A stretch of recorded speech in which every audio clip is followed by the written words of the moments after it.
Welcome back to Conservative American Predictions. I've talked about this before, the whole Virginia early voting situation, but I haven't made a video on it yet, so I decided I would today.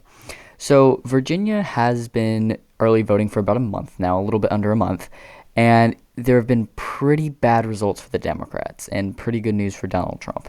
So, this is how I see the map standing right now, not particularly with margins. This is just electorally where I see the map standing, and I am including Virginia in the 7 battleground states. This is where I see the map standing. As you can see, Donald Trump is at 261, Harris is at 271. Trump needs one of these states besides Nevada, and he would win the election. Sure, he's probably more likely to win Arizona, Michigan, or Pennsylvania than Virginia, but what if he would win Virginia? Yes, this would put him at 270. This would put him at 274 electoral votes. He would win the presidency. And that would just be horrible, horrible news for Kamala Harris. I do think this is very unlikely, though. I do think Harris is still going to win Virginia by probably 6 or so percent. But this is still concerning news for Democrats. And this is one of the first things I want to talk about. As you can see here, this is early voting by district as of for November 2024. As you can see, if you might not know this, but the Republican-leaning districts like the 9th, the 6th, the 5th, and the 1st, they are all going very well. They have a lot of early vote turnout. And you might be like, okay, well, that could be Democrats early voting in the district. And I completely agree. That absolutely could be still a lot of Democrats early voting. And I don't think that just because they're heavy Republican usually means they're all Republicans voting. I just think this is still good news for Republicans. And as you can see, the 1st district does have the highest amount of early ballots reported, which is 80,935 according to this, or 90,000 actually by now, I'm sorry. So 90,000 votes out of the 1st district, and then a couple others have 62,000, 70,000, 78,000, and then there are a couple other districts that are swing districts or are Republican-leaning districts. For example, the 2nd district, this is a Republican-leaning swing district. It has 66,000 votes in. A Democrat-leaning swing district has 62,000 votes in.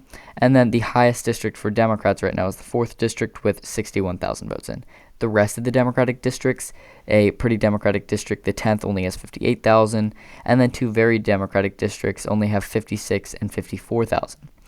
Now, another Democratic district, the 3rd district, it only has 42,000 votes, and that is very concerning for Democrats. So this map here, already concerning for Democrats, and it was last updated on the 11th. So, it still is concerning, though. The fact that some of these rural areas, some of these rural districts have so much higher turnout than these urban and suburban areas, that is concerning for Democrats. But the real concern is this.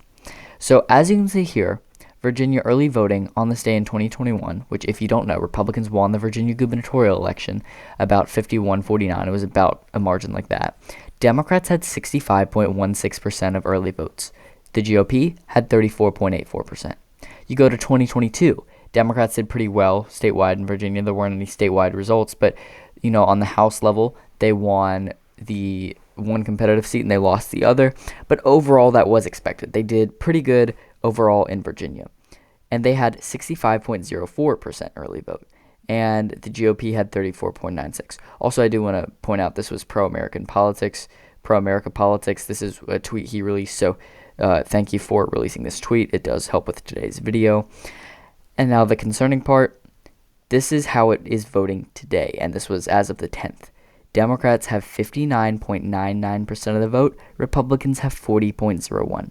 So not only did Republicans crack 40, that is over 5% better than they did in 2021 and as well as in 2022. And you might be like, okay, well, if they're doing this much better and Republicans won in 2021, does this mean Trump is going to win by, 7 points? No. So Republicans didn't start doing very, very well in Virginia in 2021 until later in the election.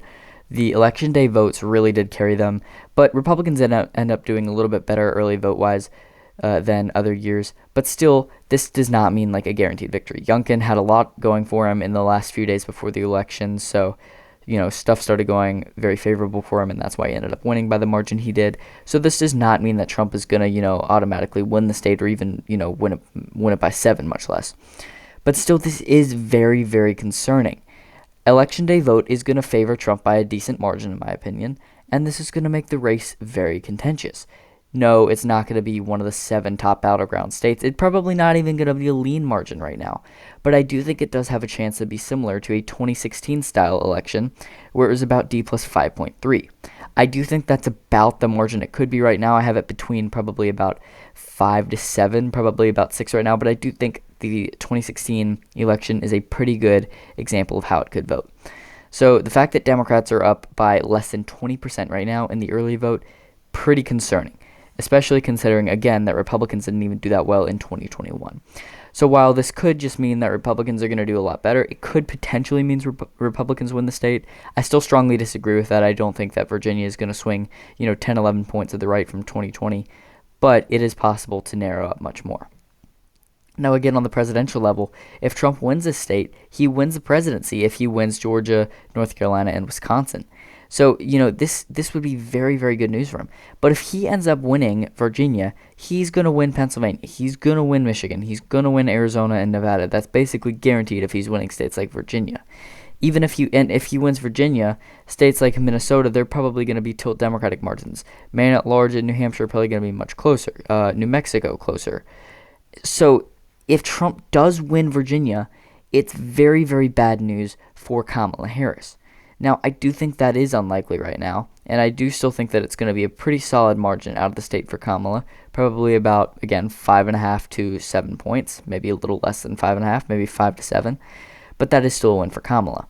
So I do think she is going to hold the state, but maybe Democrats should worry a little bit about how this race is going to go. Maybe they should just make sure they have this race locked in, because it would be pretty bad going into election night, seeing this race just, being uncalled for a while, or even going Republican. That would be very, very bad news for the Democrats. Now, this could also affect down-ballot races. This could potentially give Republicans a victory. This could let them hold on to the 2nd district by a huge margin. This could potentially let them pick up the 7th district and make the 10th district even more competitive. So that's also not what the Democrats want. And they do also have a Senate election this year, which if Trump somehow wins the presidential race, Tim Kaine is probably only going to win by a very narrow margin. I do have Kaine doing better than Harris, but that is still concerning. So again, Virginia this year, not one of the 7 battleground states, but it does have potential to be close. It does have potential to be closer than expected, and it does have potential to shock everyone. Again, not saying this will happen, not saying it will flip. Again, I still have it going pretty reliably Democrat. All I'm saying is Democrats should be a little concerned by the recent results we've been seeing out of Virginia. So I hope you did enjoy this video. Comment down below what your predictions are for Virginia and how it will vote in 2024, and I'll see you guys next time.